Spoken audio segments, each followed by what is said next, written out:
사도 바울 일행이 빌립보에서 떠나서 거기 17장 1절에 나오는 대로 암비볼리 또 아볼로니아 이렇게 성경에 이렇게 보면 지도들 참고하시면 좋겠는데, 이게 이제 빌립보에서 암비볼리는 한 50몇 킬로, 또 거기에서 아볼로니아도 한 45킬로, 그리고 아볼로니아에서 이 데살로니가가 한 60몇 킬로, 그러니까 이 빌립보에서 데살로니가까지는 한 160킬로 정도 이렇게 됩니다. 그러니까 아마 이걸 보면 암비볼리나 아볼로니아는 그냥 이렇게 좀 거쳐서 데살로니가를 향해서 이렇게 바로 간 것 같아요.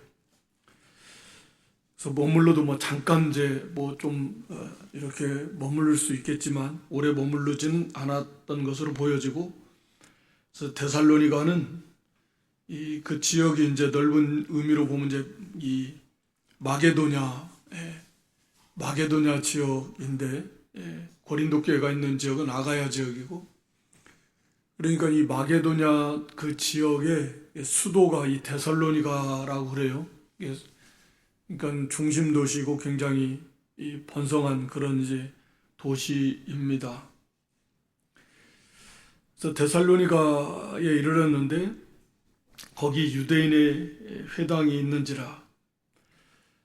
그러니까 유대인들이 그 10사람만 모이면 그들은 이제 회당을 이렇게 만들어서 거기서 모여서 안식일마다 이렇게 성경도 가르치고 이제 그렇게 하는데, 그 회당이 있는 것에는 바울이 언제나 먼저 유대인의 회당에 들어가서 유대인들에게 복음 전하고, 그들이 받지 않으면 그 다음에 이제 이방인에게로 복음을 전하는 게 이제 바울이 정해놓은 자기 그 선교의 어떤 이 루틴이라고 할 수 있습니다. 그 순서라고 할 수 있어요.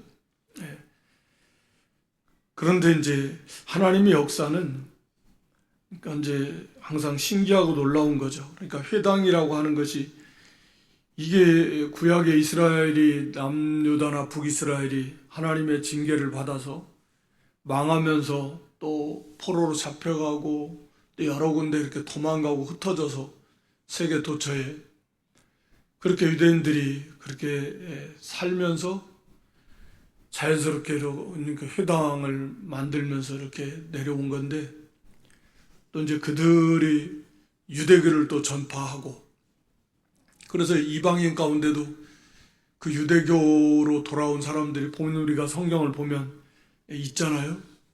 유대교로 돌아왔다라는 게 그래도 어느 정도 복음에 아주 가까워진 거잖아요. 그 속에 복음이 있으니까 하나님에 대해서 알게 되고, 이스라엘 역사, 결국은 이제 그걸 어떻게 이제 제대로 잘 배우지 못하는 것이 문제지, 거기에 복음이 담겨져 있으니까 메시아에 대한 약속도 다 있는 거고, 그러니까 하나님은 그것을 사용하십니다. 그러니까 유다 백성들, 이스라엘 백성들이 그냥 망하고 흩어지고 포로로 잡혀가고 그것으로 끝난 게 아니라, 물론 유다 백성들이 다시 돌아오기는 하지만, 또 왔지만, 여전히 흩어져 있고 남아있는 사람들이 오랜 세월 속에서, 그러면서 그 회당을 만들고 자기들만의 그 유대인들이, 그러니까 하나님의 은혜인데 대단한 면이 분명히 있어요.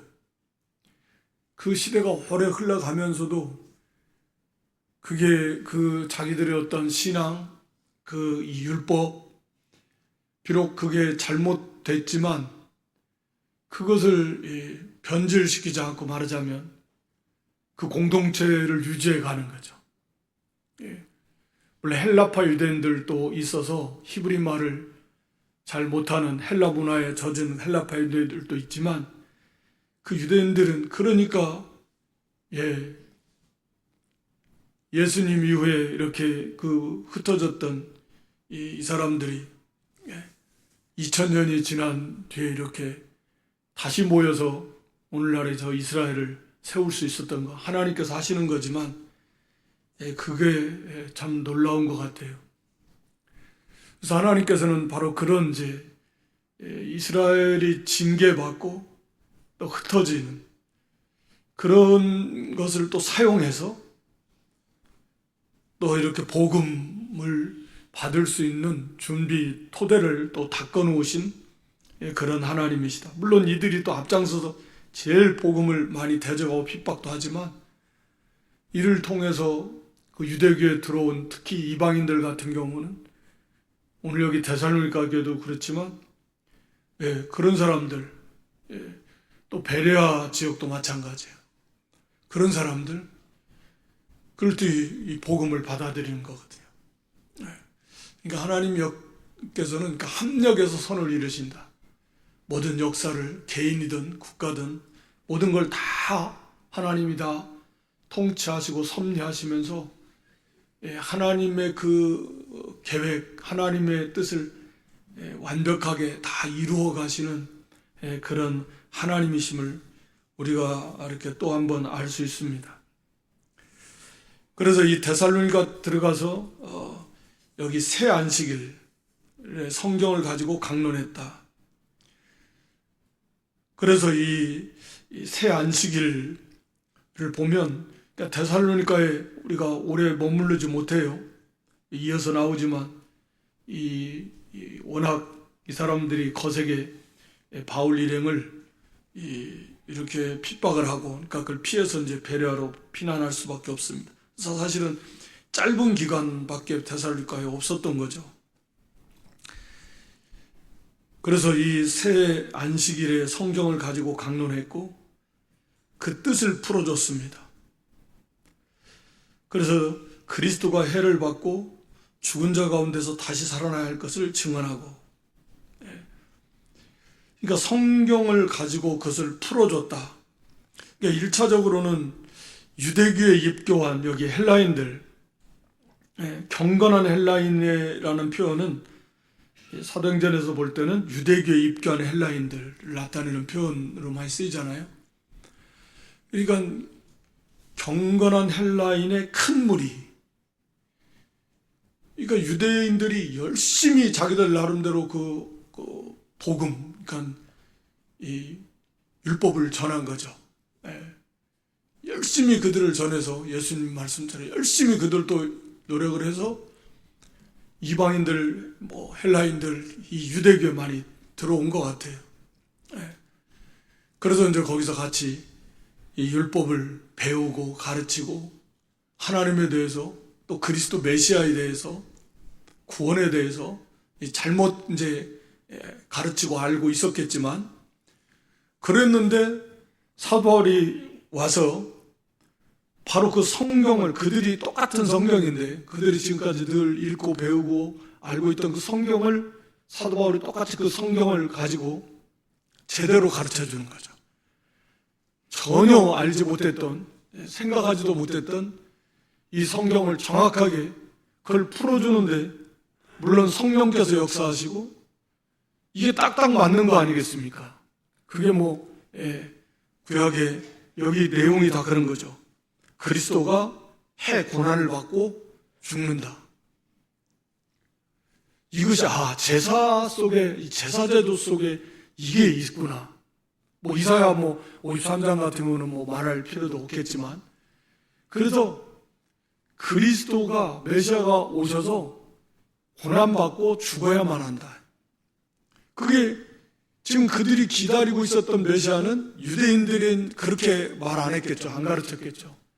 강력한 능력 있는 영광이 충만한 그런 위대한 그 메시아니까 그런 존재로 와가지고 그냥 다 이 로마 다 깨뜨리고 모든 대적들 다 깨뜨리고 이 유대인들 유대교에 입교한 사람들을 포함해 유대인들 다 구원해서 그 다윗 왕국처럼 견고한 세계를 다스리는 그리스도의 나라를 메시아 왕국을 세우실 거다.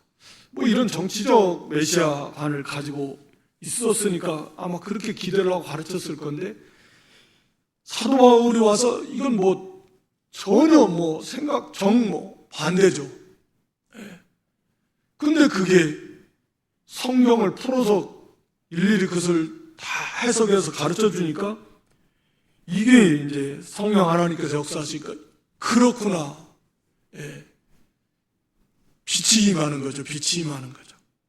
그래서 그리스도는 메시아가 오셔서 바로 그렇게 와서 해를 받고 죽어야 돼. 그 죽음으로 끝나는 게 아니라 죽은 자 가운데서 다시 살아나야 된다.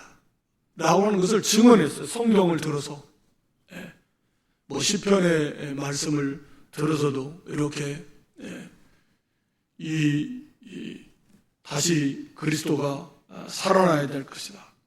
라고 하는 성경을 들어서 사도 바울이 그것을 말하자면 정확하게 해석을 해준 거예요.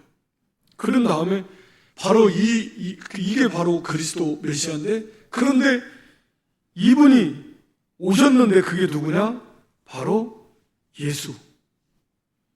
내가 여러분들에게 전하는 바로 나사렛 예수, 그분이 바로 이 그리스도시다 라고 하는 것을 전해주는 거죠. 오셨다. 여러분들이 그렇게 기다리던 그리스도가 오셨는데 그분이 바로 나사렛 예수시다. 그분이 바로 그리스도다 라고 하는 것을 증거했습니다.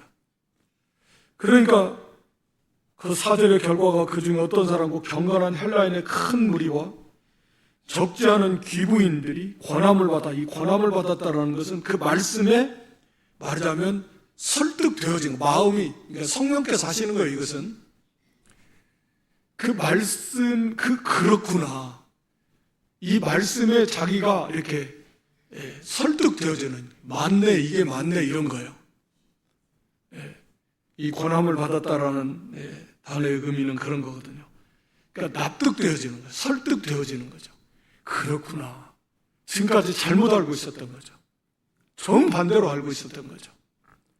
이건 성령의 역사죠. 그래가지고 거기서 믿은 거예요. 믿었습니다. 믿고 신뢰한다라는 의미도, 이 권함을 받았다라는 단어 속에 믿는다, 신뢰한다, 그런 의미도 있으니까 그걸 믿은 거예요. 그리고 이제는 바울과 실라를 이제 따르는 겁니다. 예수님이 그리스도인 것을 믿었으니.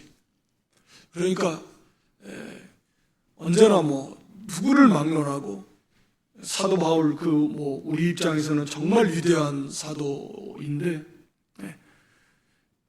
그럼 당연히 그 사도도 다른 거 아니고 이 성경을 강론했다, 뜻을 풀어줬다. 특히 이제 복음 그리스도에 대한. 근데 역사는 하나님이 하시는 거니까, 살리는 건 하나님이 하시는 거니까요. 성령께서 하시는 거니까. 사람이 하는 거 아닙니다. 할 수도 없고요. 안 돼요. 진짜 구원은, 진짜 생명은. 사람 말을 잘해서 넘어가는 경우도 있지만, 그건 이제 이단도 그렇고 다른 하는 넘어가지만, 사이비 종교들도 그렇지만, 이 진짜 생명은 이렇게 안 되는 거죠. 오직 성령께서 이 말씀을 가지고, 이 말씀을 풀어줄 때, 또 우리가 그 말씀을 읽을 때, 이제 베레아 성도들처럼 그 말씀을 묵상할 때, 그걸 가지고 하나님이 은혜를 주십니다. 성령께서. 그래서 사실 이 말씀은 이렇게 오직 성경, 종교개혁자들의 모토 중에 하나가 오직 성경이라고 한 것처럼 하나님의 권위, 그래서 교훈과 책망과 바르게 함과 의로 교육하기 위하다. 이 성경에 이 구원에 이르는 지혜가 있는 이 성경을 가지고 진리의 영이신 성령께서 역사하신다. 그러니까 우리도 성령의 충만한 은혜를 받고 싶으면 여러 가지가 있겠죠. 기도도 있고 찬양도 있고, 물론 이제 그런 것도 다 예배에 포함은 되는데, 또 그 중에 제일 큰 부분이 뭐냐면 말씀이다. 말씀. 우리가 말씀을 개인적으로라도 그냥 기계적으로 읽지 말고 좀 정성을 들여서, 하나님께서 아시거든요. 이 중심을 아신다고요.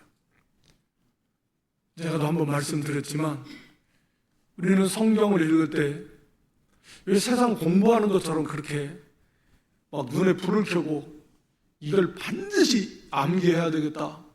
모르면 이걸 반드시 알아야 되겠다. 뭐 이런 좀 그런 그 열심을 가지고 안 하고, 예? 성경은 그냥 기계적으로 장수 하루 몇 장 읽어야 되겠다. 뭐 잠 오다가 읽다가 잠 오다가 안 되면 덮고 다음에 읽고 내일 읽고 오늘 못 읽고 이렇게 뭐 세상 공부를 그렇게 하겠냐고, 뭐 시험을 보는 자 그렇게 하겠냐고요. 예. 막 잠이 오면 막 가서 막 세수하고 뭐 어떻게 하고 와서 다시 하고 그런 열심 비슷하게라도 사실은 해야 되잖아요. 예. 그러니까 이게 이제 그게 그래야 하나님께서 그걸 기뻐하시는 거죠. 하나님이 우리가 흔히 잘 우리의 이 와닿게 인격적 하나님이시다 이런 표현을 잘 쓰잖아요. 예. 그건 우리는 이제 뭐 하여튼 저는 개인적으로 하나님은 신격의 하나님이고 우리가 하나님의 신격을 닮아서 우리가 인격적 존재를 하나님 만드신 건데 어쨌든 통하는 거예요. 이게 통하는데 우리도 당연히 그러잖아요. 벌써 그 사람도 말이에요. 그 마음 중심 이게 얼마나 이걸 중요하게 여기는데 뭐 되다 보면 뭐 영혼이 없네, 예, 그냥 형식적이네, 뭐 진심이 없네, 예, 뭐 그런 거 하물며 우리가 하나님의 말씀을 읽을 때도 뭐 다른 것도 마찬가지지만 그런 좀 중심을 가지고 하나님은 더군다나 우리 중심을 뭐 얼마나 더 우리 자신보다 더 잘 아시는데 그러면 하나님께서 기뻐하시겠는가? 막 그래 내가 막 이래서 막 그 말씀이 막 그 꿀송이보다 더 달고 말씀 속에 감춰진 막 만나 그를 주시고 막 성령께서 그러실까? 뭐 물론 하나님은 긍휼이 풍성하죠. 그런 가운데서도 그래 그렇게라도 읽으라고 하는 게 참 기특하다 이렇게 당연히 그렇게 하나님은 보시겠지만 그러나 분명히 차이가 있을 거라는 거죠. 정말 열심을 내서 그렇게 막 해서 하면 틀려요. 틀린 거죠. 은혜를 주시는 게 틀려요. 은혜를 주시는 게. 아마 그건 뭐, 예, 그렇게 이렇게 해보시는 분들은 그런 건 그렇게 알 수 얼마든지, 예, 그건 어떻게 보면 너무 당연한 은혜를 주시는 면이 다 다르다. 예, 라고 하는 것입니다. 그 예배도 마찬가지잖아요. 그냥 와서 오는 거하고 막 어떻게든지 하나님 영광 돌리고 또 은혜를 사모하고 뭐 그런 중심으로 준비하고 오는 거하고 틀리잖아요. 하나님 보실 때. 그러니까 받는 게 틀리잖아요. 하나님 주시는 게 틀리는 거예요. 그러니까 모든 게 다 그렇거든요. 그러니까 성경은 하여튼 간에 뭐 어떻게 표현할 수 없을 만큼 너무나 중요할 뿐만 아니라 하나님의 놀라운 복입니다. 그래서 이 성경을 통해서 우리 자신도 믿음이 자꾸 믿음은 들으면서 뭐 듣고 읽고 묵상하면 거기서 나면서 우리의 생각이 우리의 마음이 자꾸 새로워지고 바뀌고 그런 은혜를 우리도 체험하면서 자꾸 깨달아지고 그리고 우리 마음이 거기에 생각이 그 말씀에 맞게 바꿔지면서 거기 힘을 얻으면서 그렇게 우리가 말씀대로 순종해서 나아가는 그런 생명의 역사가 항상 있었으면 참 좋겠어요. 하나님은 뭐 어제나 오늘이나 변함없으신 하나님이신데 사모하는 영혼을 만족해 해주신다 그래요. 사모하는 영혼을 주린 영혼에게 좋은 것으로 채워져요. 사모함과 갈급함이 있어야 돼요. 그게 이제 베레아교회 성도들이 그런 건데 하여튼 이 말씀을 가지고 이렇게 사도 바울이 증거하니까 성령께서 그대로 역사하신 거죠. 그런데 5절에 가서 보면 그러나가 있어요. 그러나 그러나 유대인들은 시기합니다. 그러니까 물론 우리는 뭐 쉽게 뭐 택자와 불택자가 있다 이렇게 이제 우리는 말하지만 그건 이제 우리는 모르는 거죠. 늘 말씀드리지만 하나님만이 하시는 거고, 우리의 입장에서는, 사람의 입장에서는 이 말씀의 은혜를 받으려면, 그 말씀이 믿어지는 그런 은혜를 받으려면, 그러니까 이런 죄악들, 이 시기라고, 예수님도 시기로 잡아주기. 유대인들이 바리새인 제사장 지도자들이 예수님을 시기해서 잡아줬죠. 그러니까 시기가 일어났다. 그러니까 이 사람들의 시기라는 게 뭐예요? 지금 이 사람들은 결국 진리에 대해서, 메시아에 대해서, 이게 어느 게 참 진리냐? 베레아교회 성도들처럼 저 사람이, 예를 들어 사도, 저 사람이 전하는 게 맞냐? 우리가 지금 전통적으로 수천 이렇게 배워온 게, 그럼 이게 잘못됐단 말인가? 이게 맞냐? 이런 거에 대해 이것을 저렇게 해석하는데, 그런 것도 좀 보니까 또 딱딱 맞는 것도 같고, 이 진리에 대해서, 메시아에 대해서, 이건 정말 중요한 문제니까. 그러니까 하나님의 뜻, 하나님의 나라, 이런 거에 대해서 관심을 가지는 게 아니고, 시기라는 건 뭐냐면, 이건 육신적인 거잖아요. 바울 일행이, 사람들이 그 사도 바울 그 일행에 성령이 함께 하시니까 항상 거기 사람들이 그 이적도 나타나고, 그러니까 사도 바울을 높이고 많이 따르고, 심지어는 유대교까지, 지금까지 돌아 유대교 같이 생활했던 이방인들이 사도 바울과 신라를 따르네. 그러니까 이제는 이게 뭐냐면 자기 기득권, 자기들이 거기서 누릴 수 있는 그런 것들이 다 이제 빼앗긴다라는 거죠.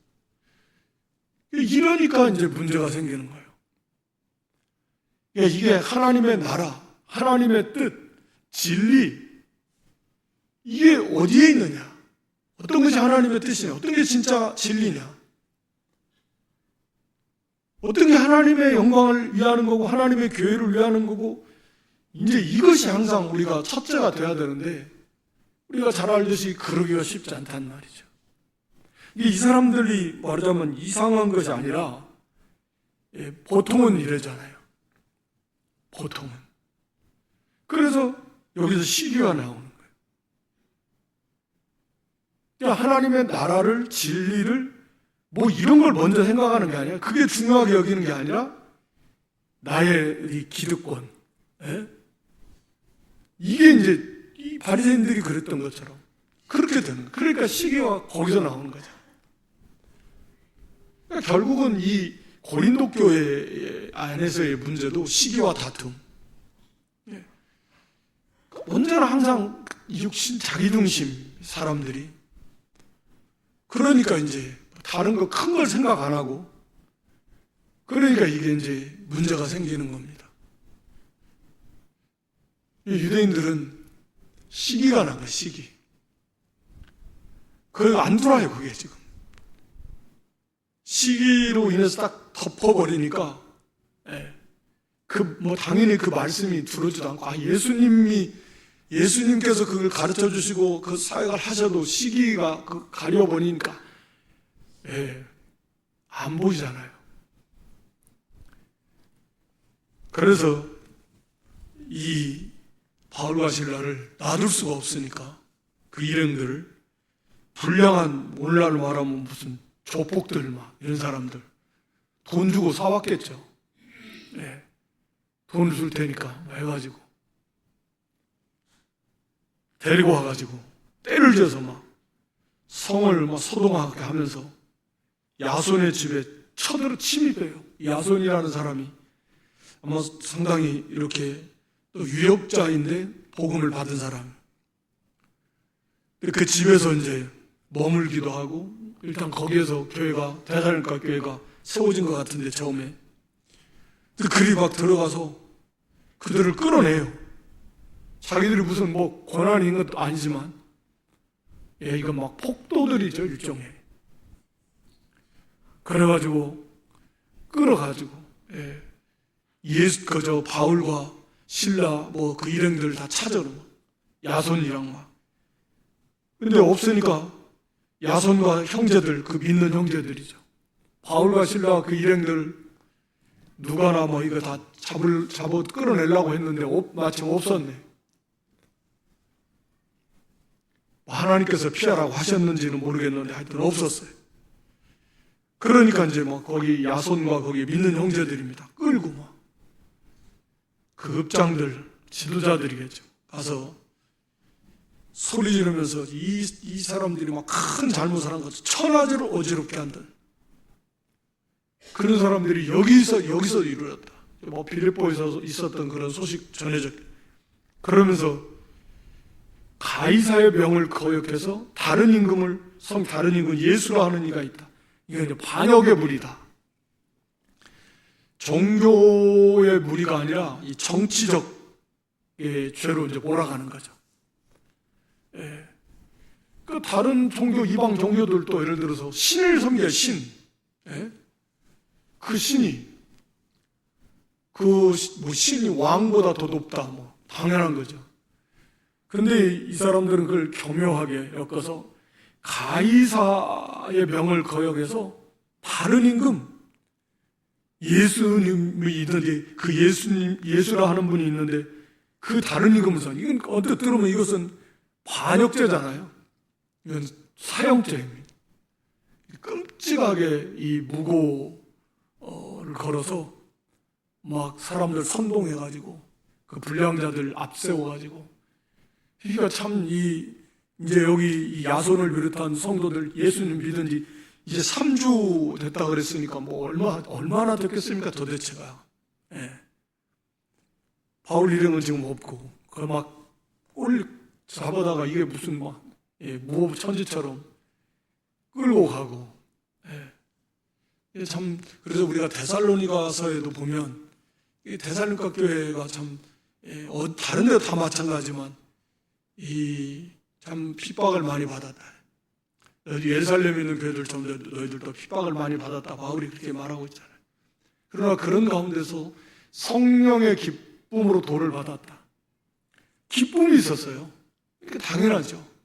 구원의 기쁨, 감사의 감격. 이 모든 것을 넉넉히 이길 수 있는. 그래서 이 데살로니가 교회 성도들이 우리가 믿음, 소망, 사랑, 믿음의 역사, 또 소망의 사랑에 쓰고 마게도냐 지역의 모본이 됐다라고 이렇게 표현해요. 마게도냐 지역 교회, 마게도냐 그런 빌립보 교회를 비롯한 그런 많은 지역의 이 교회, 이 베레아 교회도 있고 모본이 될 만큼 이 데살로니가 교회, 이 사도 바울이 이 3주 있어서 복음 전하고 도망갈 수밖에 없었는데 피신한 거죠. 복음을 위해서. 또 거기 형제들을 위해서. 이게 참 이 사람들이 이제 베레아까지 또 쫓아오고. 그러니까 얼마나 이 악한 일에 열심히 특심인지 알 수가 없습니다. 이 성도들도 믿은 지 얼마 되지도 않는데 한 달도 이제 채 안 됐는데 이런 엄청난 시련이 와서 사람 생각에는 이 교회가 이래가지고 세워지겠나 금방 무너질 것 같고 없어질 것 같은데 웬걸. 그래서 사도 바울이 이제 여기서 베레아로 갔다 베레아까지 쫓아오니까 거기서 아덴으로 갔다 아덴은 또 고린도 바로 옆이니까 아테네 그리스 고린도에 가가지고 이 데살로니가 전서를 기록합니다. 그러니까 얼마 안 되는 거 몇 달 안 지나는 거예요. 그리고 다시 데살로니가 후서를 막 너무 염려가 되고 바울의 입장에서도. 그래서 데살로니가서를 해서 이제 서신을 보내는 거거든요. 고린도 지역에서. 그러니까 하나님의 역사가 참 그렇게 이제 믿은 지 한 달 남짓 됐는데 이런 큰 핍박 와가지고 금방 어떻게 세워져? 그냥 무너질 것 같은데 세워져 나가는 거예요. 든든히. 하나님이 하시는 거예요. 바울이 거기 오래 있지도 못했어요. 데살로니가 교회는. 하나님의 역사, 하나님이 하신다니까요. 오히려 기쁨이 그 속에서 막 핍박이 계속 더해지는데도 데살로니가 교회 성도들이 이렇게 믿음 역사가 있어. 사랑의 수고, 소망의 인내가 있었고, 성령이 주시는 큰 기쁨이 있었고, 그리스도의 재림을 막 기다리면서 그 고난을 또 다 고난 속에서 참으면서 인내하면서, 그게 이제 좀 잘못된 사상이 있어서 그걸 가르쳐 주려고 근데 데살로니가 후서도 다시 보내지만 금방 올 것처럼 막 해가지고 일도 안 하고 이제 빨리 막 옛날 우리나라 그런 거 있었던 것처럼 지금도 아마 어딘가 있겠죠. 잘못된 종말론자들도 있을 것이고. 근데 그런 면에 좀 이제 진리면 교리면에서 아직 몰라서 그런 것이 있지만 그래도 믿음, 예수님을 믿는 믿음, 거기에 견고히 서서 믿음을 지켜나갔습니다. 한 달 남짓한 이 데살로니가 교회 성도들도 이런 엄청난 환난 속에서 믿음을 버리지 않고 거기에 든든히 서갔다라고 하는 것입니다. 그래서 그러니까 우리도 참 이게 하나님 믿은 지는 참 오래된다고 하는데 우리가 하나님 앞에서 그러니까 뭐 교만할 것도 없어요. 이런 믿음, 우리는 이런 믿음, 이런 환난, 이런 고난, 이런 어려움이 온다고 하면 얼마나 남을까 도대체. 역사도 있고 여기는 한 달인데 여기는 이제 뭐 수십 년의 역사, 그 이상의 역사가 있는데 얼마나 남을까? 그건 알 수 없지만 좀 두려운 문제인 거예요. 그리고 여기 야손과 그 나머지 사람에게 보석금을 받고 놓아줬다. 보통 이 학자들은 이 보석금, 보를 받고 놓아줬다. 개역에서는 그렇게 번역을 했는데요. 이 야손과 나머지 사람들에게 보석금을 받았다. 이게 무엇으로 인해서 보석금을 받았겠는가? 어떤 약조를, 그러니까 앞으로 이 사도 바울 일행이 다시 오면은 반드시 여기에 뭐라고 해야 그 사람들 앞에 나오게 한다든지, 아니면은 다시 또 이렇게 어지럽히는 이런 일이 있으면 그때 이제 당신들 또 책임을 져야 된다든지 그런 거 이제 약속하고 또 일부 그 보석금을 내놓고 이렇게 풀어준 것을 이해합니다. 그러니까 바울이 데살로니가 교회에 가고 싶은데 그런데 사탄이 막았다 라고 이렇게 이제 우리가 데살로니가 전서에서 보면 여러 번 너희에게 가고자 했으나 사탄이 막았다. 정확한 건 알 수는 없지만 추정 중에 하나가 그런 거죠. 가면 바울 자신의 고난이 문제가 아니고 이 성도들, 야손을 비롯한 이 데살로니가 교회에 있는 이 성도들의 그런 핍박, 이제 어리고 어린 성도들인데 그런 더군다나 또 이 보석금 약조를 했기 때문에 그런 것들을 좀 이렇게 배려하고 염려해서 사도 바울이 가고는 싶었지만 갈 수 없었던 거 아닌가라고 이렇게 추정을 하기도 해요. 어찌됐든 거기 더 있을 수가 없었어요. 형제들도 문제고, 그리고 복음을 전할 수, 이제 거의 교회는 세워졌는데 더 이상 전할 수 없으니까, 그러니까 이제 복음 전하러 가야죠. 하나님 인도하심 따라서. 그래서 그 밤에 급히 이제 배려하러 보냅니다. 그러니까 10절에 밤에 보냈다라는 거 상당히 상황이 급박했다라는 거예요. 그러니까 마치 이 도시의 이 폭동, 이 무리들이 이 바울 일행을 잡아 가려고 막 하는 이 상당히 그런 위험하고 상당히 급박한 그런 환경이었다라고 하는 것을 우리에게 보여주는 것 같아요. 그래서 밤에 그냥 처음 가보는 길인데 지금 오늘날처럼 이렇게 어려운 길인데도 거기서 거의 한 65km 정도 떨어져 있다 그러는데 베레아까지 밤에 거기까지 가려면 자동차도 없고 뭐 어떻게 가기가 쉽겠습니까? 길이 뭐 얼마나 좋았는지는 모르지만 그래도 그 형제들이 배려하러 급하게 그러니까 바울과 실라를 배려하러 보냈습니다.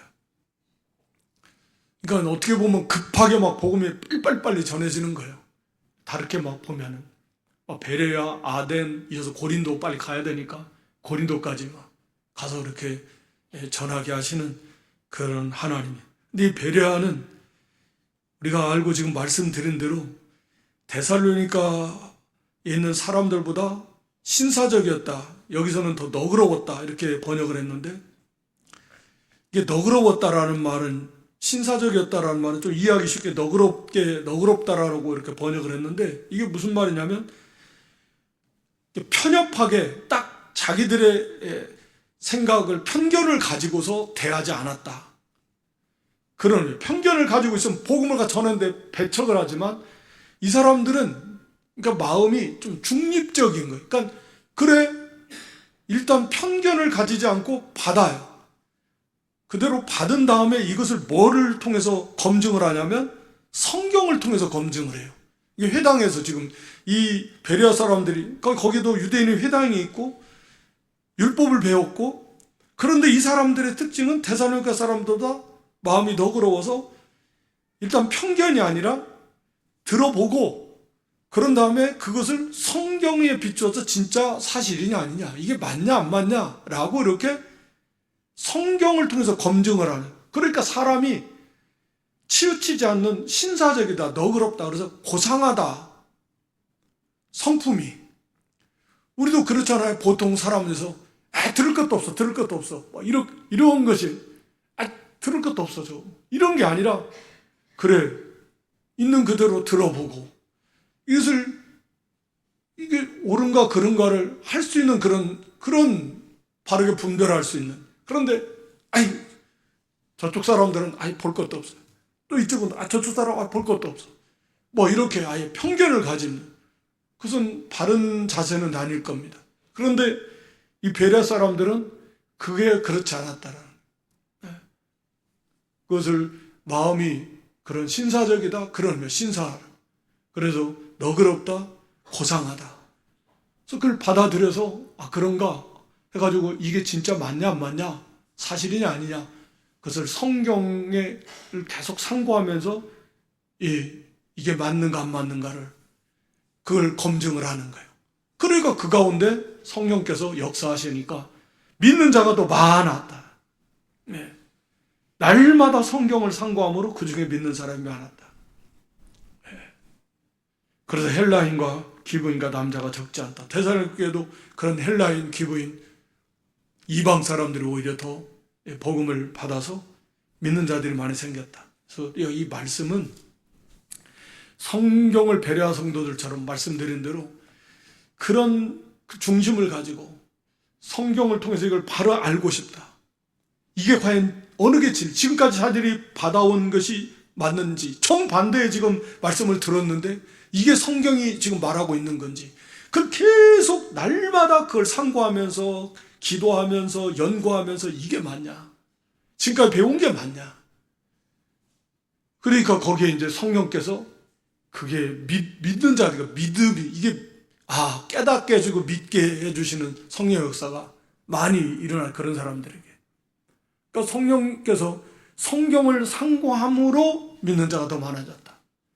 그러니까 진리의 영이시니까 우리도 하여튼 이 성경을 우리가 좀 정말 어떻게 표현할 수 없을 만큼 우리 신앙생활에 절대적인 그런 그 위치를 차지하고 있는 건데 우리도 그런 중심을 가지고 사모하고 좀 어떻게 하면 좀 더 좀 깨닫고 알고 그래서 은혜도 또 사모하면서 그렇게 성경을 우리가 읽고 또 듣고 묵상하고 뭐 다른 것도 다 마찬가지지만 예배, 기도 하나님께서 거기 그런 은혜를 더 풍성히 주셔서 우리의 믿음이 더욱 이렇게 견고해지고 오늘 우리도 뭐 우리가 할 수 있는 건 없습니다.